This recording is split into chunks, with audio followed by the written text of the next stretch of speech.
ହରଭଙ୍ଗା ଆଞ୍ଚଳିକ ପଞ୍ଚାୟତ ଉଚ୍ଚ ମାଧ୍ୟମିକ ବିଦ୍ୟାଳୟରେ ପ୍ରାଚୀର ସାହିତ୍ୟ ପତ୍ରିକା ପଦ୍ମତୋଳାର ଏକଦଶନ୍ଧି ମହୋତ୍ସବ ସହିତ ବାର୍ଷିକ କ୍ରୀଡ଼ା ପୁରସ୍କାର ବିତରଣ ଉତ୍ସବ ଅନୁଷ୍ଠିତ। ଆଜି ମଧ୍ୟାହ୍ନ 2ଟା ସମୟରେ ସ୍ଥାନୀୟ ଆଞ୍ଚଳିକ ପଞ୍ଚାୟତ ଉଚ୍ଚ ମାଧ୍ୟମିକ ବିଦ୍ୟାଳୟରେ ଅଧ୍ୟକ୍ଷ ଶ୍ରୀଯୁକ୍ତ ହିମାଂଶୁ ଶେଖର ରାଉତଙ୍କ ଅଧ୍ୟକ୍ଷତାରେ ପ୍ରାଚୀର ସାହିତ୍ୟ ପତ୍ରିକା ପଦ୍ମତୋଳାର ଏକଦଶନ୍ଧି ମହୋତ୍ସବ ଓ ବାର୍ଷିକ କ୍ରୀଡ଼ାର ପୁରସ୍କାର ବିତରଣ ଉତ୍ସବ ମହାସମାରୋହରେ ପାଳିତ ହୋଇଯାଇଛି।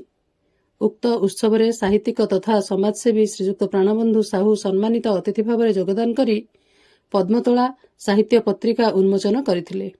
ଅନ୍ୟତମ ଅତିଥି ସ୍ଥାନୀୟ ଥାନା ଅଧିକାରୀ ଶ୍ରୀଯୁକ୍ତ ନଳିନୀକାନ୍ତ ଦାସ ଓ ମୁଖ୍ୟ ଅତିଥି ସ୍ଥାନୀୟ ସରକାରୀ ଚିକିତ୍ସା କେନ୍ଦ୍ରର ଡାକ୍ତର ଶ୍ରୀଯୁକ୍ତ ଶ୍ୟାମାପ୍ରସାଦ ମେହେର, ଛତ୍ରଙ୍ଗ ଉଚ୍ଚ ବିଦ୍ୟାଳୟର କ୍ରୀଡ଼ା ଶିକ୍ଷକ ନିରଞ୍ଜନ ସାହୁ, ହରଭଙ୍ଗା ଉଚ୍ଚ ବିଦ୍ୟାଳୟର କ୍ରୀଡ଼ା ଶିକ୍ଷକ ଏଥିରେ ସମ୍ମାନିତ ଅତିଥି ଭାବରେ ଯୋଗଦାନ କରି ବାର୍ଷିକ କ୍ରୀଡ଼ାର ବିଭିନ୍ନ ବିଭାଗରେ କୃତିତ୍ୱ ହାସଲ କରିଥିବା ଛାତ୍ରଛାତ୍ରୀମାନଙ୍କୁ ସାର୍ଟିଫିକେଟ୍ ଓ ଟ୍ରଫି ପ୍ରଦାନ କରିଥିଲେ।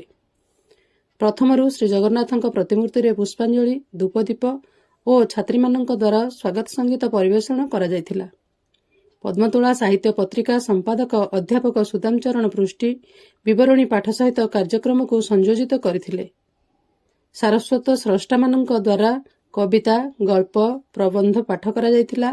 ଏହାଛଡ଼ା କଲେଜର ସମସ୍ତ ଅଧ୍ୟାପକ, ଅଧ୍ୟାପିକା, କର୍ମଚାରୀ ଉପସ୍ଥିତ ରହି କାର୍ଯ୍ୟକ୍ରମକୁ ସାଫଲ୍ୟମଣ୍ଡିତ କରିଥିଲେ।